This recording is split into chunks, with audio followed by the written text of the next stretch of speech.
بسم اللہ الرحمن الرحیم۔ السلام علیکم ناظرین۔ حضرت علی رضی اللہ تعالیٰ عنہ فرماتے ہیں، ریاکاری برائی کا بیج ہے، مانگنے میں ضد کرنا محرومی کا باعث اور مال جمع کرنا غم و فکر کا چشمہ ہے۔ دنیا نقصان اور خسارے کا بازار ہے اور بہشت امن کا گھر ہے۔ یقین ایمان کا ستون اور ایثار بہترین احسان ہے۔ مصیبتیں اجر اور ثواب کی کنجی ہیں۔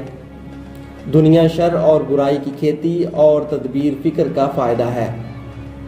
دنیا عبرت پکڑنے والوں کی نظر میں ہنسی اور کھیل ہے، عقل تمام چیزوں کی اصلاح کرنے والی ہے۔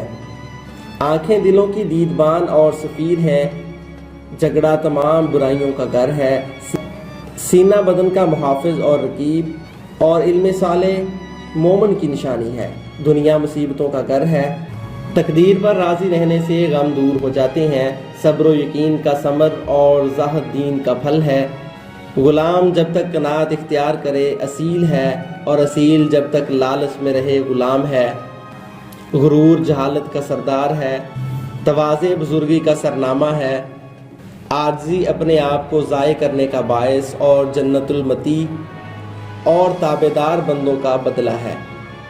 زبان ایک سرکش گھوڑا ہے اور برائی اپنے سوار یعنی برائی کرنے والے کو منہ کے بل گراتی ہے۔ ناظرین، ویڈیو پسند آئی ہو تو ویڈیو کو لائک اور ہمارا چینل ضرور سبسکرائب کر لیجئے گا۔ اللہ نگہبان۔